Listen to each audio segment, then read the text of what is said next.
Welcome back, ladies and gentlemen, on this Friday. It's hour number 4 minutes past the hour. Teddy Lehman and Dusty Dvorak, your host, Drake Dykin, back in studio. We're hanging out at a great place today, massive car dealership right here at I-35 in Lindsay. It's David Stanley Chevrolet of Norman, and they've got a giant hail sale going on. Their loss is your gain. Best deals in the entire Midwest. Get up to $20,000 off original MSRP going right now. Brand new 2013 Sparks, Sonics, Cruises, Malibus, Camaros, and crew cabs marked down big time. Come by to David Stanley Chevrolet of Norman, I-35 in Lindsay, and you can check them out online, davidstanleychevroletofnorman.com. This hour brought to you by the Riverwind Casino and Hotel, located just south of Norman off of Highway 9 and I-35, 219,000 square feet, over 2,700 electronic games, 30 table games, a poker room, open 24/7, off-track betting, and a high-limits room. The restaurants include the Willows Buffet and Chips and Ale. For concert and comedy show reservations, give them a call, 1-877-787-9637. If you're looking for something to do, join Chris Joseph out there at L. Del Mitchell. Texas Tech Red Raiders in town tonight. OU baseball scheduled to be set, I think, 6:30 first pitch, Drake? Is that accurate? Yeah, it's probably one of those times where it's set for 6:35 precisely, but around 6:30. Okay, get there at 6:30. You'll be doing just fine. Chris Joseph over there at L. Del Mitchell. And now it's time for Thunder Cover, brought to you by Farmers Insurance with NewsOK.com and the Oklahomans Darnell Mayberry. Darnell, somber day in Thunder Nation land. Somber day indeed. Shocking. Nobody really expected this. You saw Russell Westbrook take a shot to the knee, but, just like he had been doing since he came into this league, he just kind of shook off injuries and got right back up and played. We all sort of figured that he would do the same. He stayed in the game and played extremely well, and then all of a sudden this news comes down. Was it swelling in the knee, I'm guessing? Was just the knee stayed swollen, so they took him in for an MRI and found out that it was a meniscus? The funny thing is he didn't have any swelling. I'm told that he didn't have any swelling, and there were no signs of torn meniscus. That's why they left him in the game. They thought it was just a bone bruise.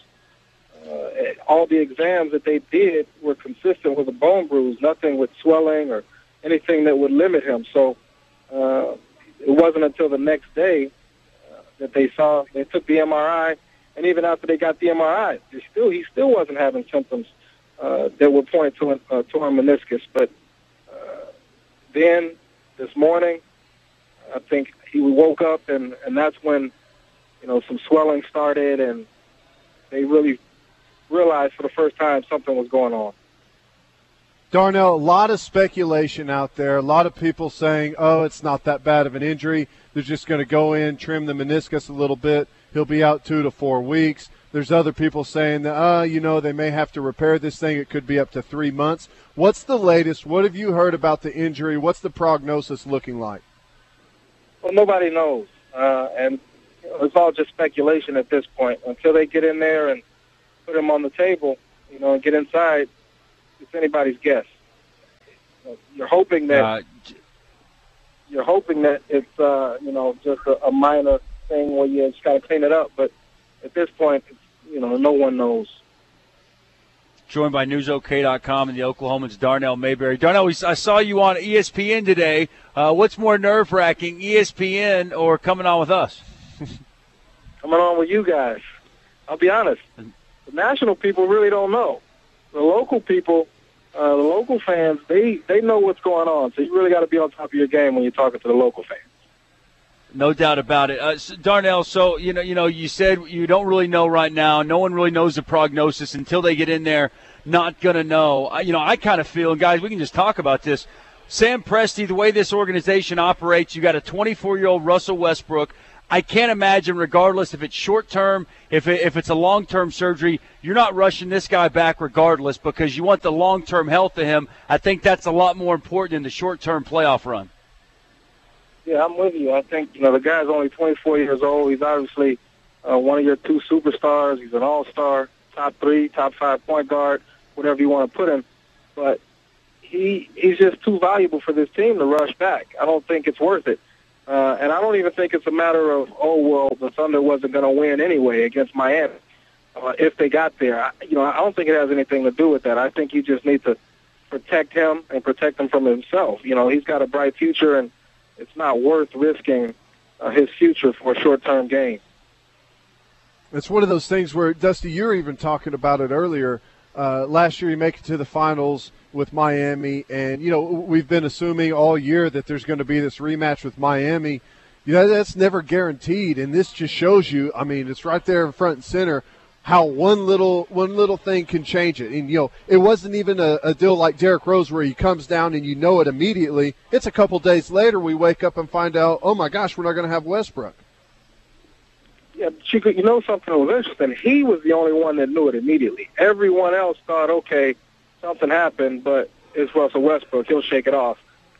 The way Russell went down and then got up and started hobbling and slammed his hand against the scorer's table, he knew immediately that something wasn't right. So, he's never really reacted. As emotional as he is, he's never really reacted in that manner, in that fashion. So it was just interesting to me that he immediately knew something was up.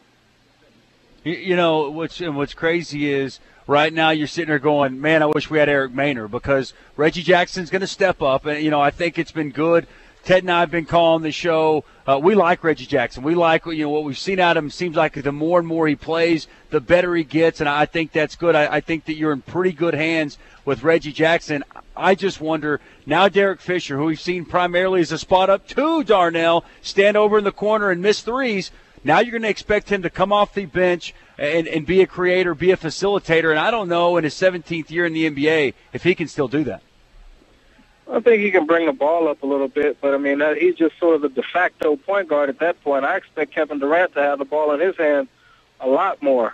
He might even bring the ball up. They might not even let Fisher bring the ball up. He'll do it at times, but for the most part, I think Kevin Durant will orchestrate the offense and get the Thunder into some sets and use ball screens to really create things. But you're right about Fisher. He's got a big responsibility now if that's the way they go, and in his 17th year, 38 years old, who knows if he's up to the challenge. Darnell, how about the rest of this series? A lot of people, the Beverly play right there, Westbrook had pointed to the official to signal that he was going to call timeout when he got to the time marker. A lot of people saying, not a dirty play, but not necessarily a clean play either. Westbrook was upset right there, kind of wanted to go after him. You saw later was kind of slapped his hand away. Is there going to be any fallout from this on the court? Kendrick Perkins, people have called him an enforcer. Is he going to make a hard foul on Beverly or anything? Do you see anything like that happening? No, I don't. And I think this is one of those situations where the league will be looking closely to see if retaliation is in play. And if so, I don't think they're going to waste any time in tossing a guy or, giving him a flagrant 2 penalty, just some sort of harsh punishment to make sure that that kind of thing doesn't go on. So the refs will be looking at that closely, and I wouldn't anticipate anything happening tomorrow night. Darnell, you just mentioned a second ago, Kevin Durant, you expect him to have the ball in his hands, offense going to run through him, taking the ball up a lot. Should we expect 45 to 48 minutes a game now that Russell's out for Kevin Durant? He's certainly capable of it, and he's always talking about how he doesn't like to come out of the game. So this might be an opportunity that he has to, play the full 48, and he might have to, because when you start looking at the roster, Kevin Martin can play more, certainly, and he can provide more. I remember last time I was on here, I thought he'd have a big game shooting. He ends up with 10 points on 9 shots. He hit 2 big threes in the fourth quarter, but, that was about the extent of his impact. So if you're looking at Reggie Jackson and Jeremy Lamb, Ronnie Brewer, guys like that to contribute, you might be expecting a lot out of those guys, and I'm not sure they're capable of doing it at this point. You're listening to Thunder Cover, brought to you by Farmers Insurance with NewsOK.com and the Oklahomans. Darnell Mayberry, beat writer for the Oklahoma City Thunder, talking about the Russell Westbrook injury. They got a game tomorrow night in Houston. What's this team look like without Russell Westbrook? We'll continue to break it down when we get back. We're hanging out today at David Stanley Chevrolet of Norman, I-35 in Lindsay. And remember, you're listening to The Rush on the Sports Talk Network.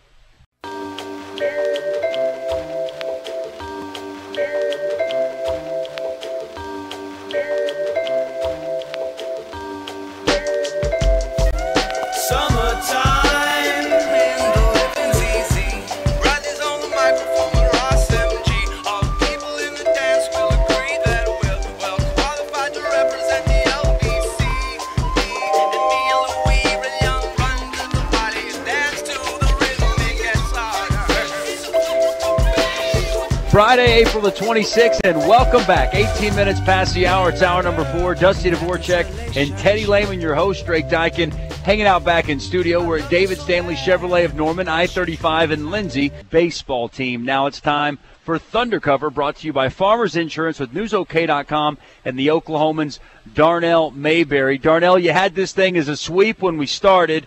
The Thunder still going to sweep this thing? Talk to me after tomorrow night. Can I take the easy way out?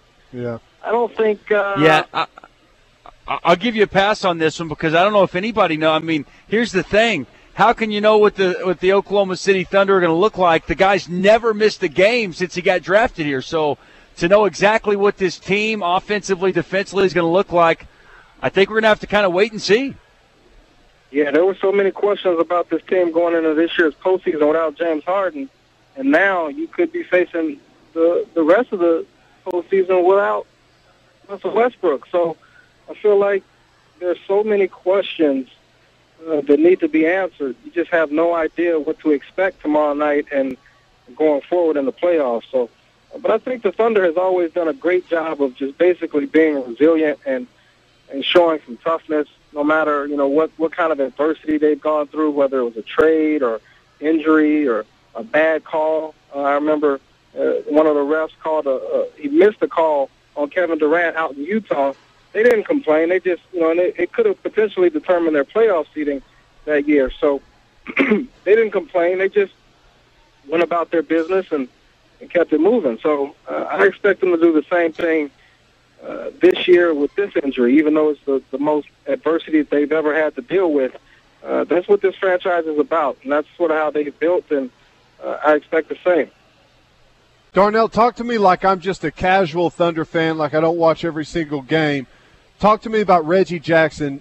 Tell me why why we're not just completely jumping off a cliff here.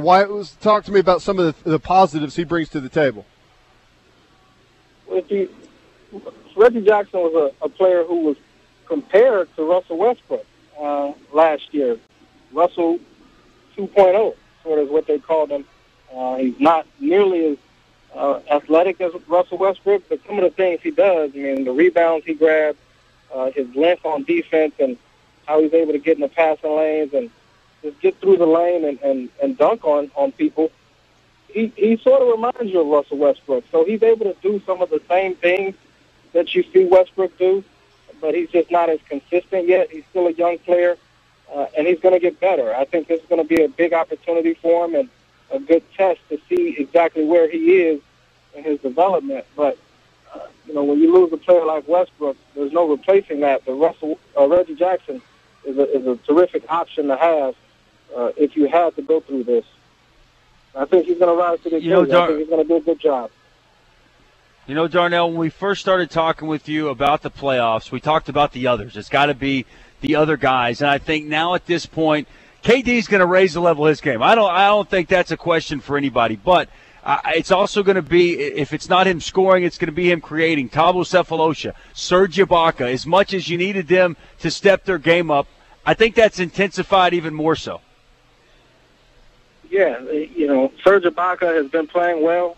He's got to continue that, and he's got to be a guy who's going to give them some offense, because if Reggie Jackson does start, I don't know how much Scott Brooks really trusts him to be what he really is, and that's a slasher, just a scorer. He's not really that true point guard, set-up type man. He gets to the basket and creates, but he's a great finisher once he's at the rim. And, he might have to go in there and feel like he has to set the team up and, run offense. And I think that'd be a waste of Reggie Jackson. I don't think that'd be using him the right way. I think you need to allow him to score. But if not, Serge Ibaka's got to be that guy in the starting lineup, because Houston has hung with the Thunder in the first quarter. Even when they got off to that terrible start in Game 1, they battled back and made it interesting. So I think the Thunder starting lineup, whatever it is, they're going to have to rely on Serge Ibaka to get them going. Kevin Durant can't do it all. They're going to send a lot of bodies at Durant, try to get the ball out of his hands, knowing that Westbrook's not on the other side of the court, just waiting to rip through your defense. Any chance, guys, you think that Durant goes out, because right now he's got to be feeling the pressure. Westbrook goes down, a huge force on this team. Everyone, has called Kevin Durant the second best player in the NBA's, always second in the MVP voting. Any chance that he feels the pressure, goes out, tries to do too much, and struggles? I don't think so. I don't think so. I think Kevin Durant is, been waiting for this moment? Absolutely. I think that this is exactly what he wants. I think he's going to embrace this, and I think he's going to play well. I think that he's going to score, but I think that you're going to see a guy who's going to set other people up. The one thing that I would worry about, as we saw at times this year and last year, very turnover prone. And I think that's the one thing that has gotten this team into trouble at times is too many turnovers. So just kind of monitor that. His turnovers would be the one thing that I'd worry about, but I think he's embracing this situation. The thing that worries me for the Thunder is if Houston goes back to that 2-3 zone, Russell Westbrook's so good at penetrating that zone, breaking that zone down. Can Reggie Jackson do that? And can Kevin Durant? I don't know if either one of those guys has the handles that Russ has. Yeah, and I'm with you. Kevin Durant is in his sixth season now. This is his fourth year in the playoffs. He's comfortable. He knows who he is and what he's capable of. And he's basically been trying to get his teammates involved. I think we've seen him ease up on the gas a little bit, not try to do too much, just to try to build his teammates' confidence. So now I think he knows that more is going to be needed of him, and I think we're going to see him really step up his game and do whatever it takes to win, whether it's rebounding. He knows they got killed on the glass Wednesday night. He can step up as a rebounder. If he needs to score more, I think he can do that. And if he needs to play make, we saw him Wednesday night get 9 assists, only 1 turnover. So he can create plays for others. I think, I don't want to boost expectations or anything, but this is a game 3 that, is setting up for like one of those triple-double type performances from Kevin Durant, because he knows that his team is going to need everything out of him as much as he can give. And he's good enough that I think he can give it to him. No, go ahead. No, go. I wanted to ask you guys this because I was thinking about it earlier. Is the NBA season too long? Because I just off the top of my head, I just kind of jotted down this list because what we want to see in the playoffs, no matter what, if it's baseball, football, basketball, we want to see the best teams at their best going at it whenever everything's on the line. Kobe Bryant, Russell Westbrook, Rondo, D. Rose, David Lee has gone down. San Antonio, their guys are banged up. Ginobili and Parker. Gallinari goes down. He's out. Steve Nash has had trouble. Steph Curry now is banged up a little bit. Stoudemire's out for the Knicks. Dwayne Wade for the Heat is banged up and not at 100%. Is this season too long? Don't you want all these stars in there? Yeah, you do, Ted. But you can't do that. But he banged knees with a guy. You could do that in game 1 just like you do it in the second game of the playoffs. I hear what you're saying, but they've been playing basketball 82-game seasons for a long time. I think this is a bad year. I think that there's just been a lot of injuries, and it looks really bad right now. But, of course, we all want to see teams at their best. We want to see superstars playing.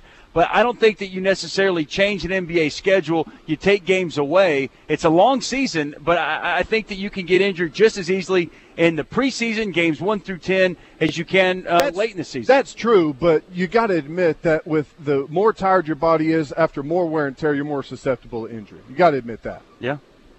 Yeah, you guys bring up good points. And even the David Lee one, he just kind of fell, and it just sort of happened. It was sort of a fluke injury, but the thing I think about, aside from all of that, as a fan of the game, I sort of like 82 games just because it gives you something to watch. You're entertained. It's entertainment. You got to come home on a Tuesday night and you've got, the Grizzlies and the Clippers playing. If you're a fan of the game, you've got to love it. So to see a shortened season really wouldn't do much for me. I wouldn't just as a fan.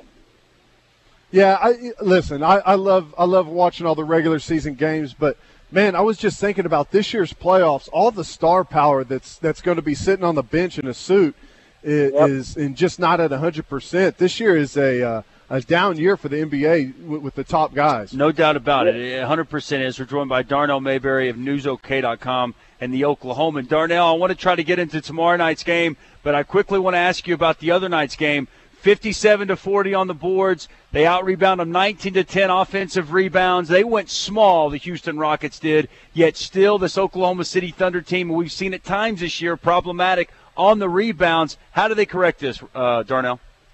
They basically just got to focus on it. And every now and again, this team will put up some stinkers like that, rebounding the ball, and then all of a sudden they'll focus on it and be great at it the next game. So I think they just kind of got caught off guard and didn't really focus on rebounding when they got the small ball lineup, when the Rockets threw that small ball lineup out there. And also, I think they're so concerned with getting back in transition that, they might have got to, hey, go get the rebound. So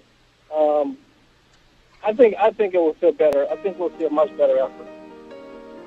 All right, Darnell, whenever we talk to you Monday, whenever this weekend is over with, what's going to be the story? What's everyone going to be talking about? Is it, man, how much we miss Russell Westbrook, or, boy, that Reggie Jackson can really play some basketball? I think Reggie will show some moments of brilliance, and then I also think that the Thunder has a realistic chance of getting out of Houston with 2 wins and ending this series. They're going to rally around this Russell Westbrook injury, and I think we're going to be surprised. I still don't think that the Rockets have that much better of a chance of making this a series. I think the Thunder still could sweep them. So you got the Rockets Saturday night. Great stuff. It's your Thunder cover brought to you by Farmers Insurance with NewsOK.com and the Oklahomans. Darnell Mayberry. Hey, man, don't have too much fun in Houston this weekend, okay? I'll try not to. All right, man. Have a good time, Darnell. Appreciate it. Always great stuff. 31 past the hour. We're at David Stanley Chevrolet of Norman, I-35 and Lindsay. Come by, check them out. Giant hail sale going on. Teddy Lehman, Dusty Dvorak closing up shop when we get back. It's The Rush.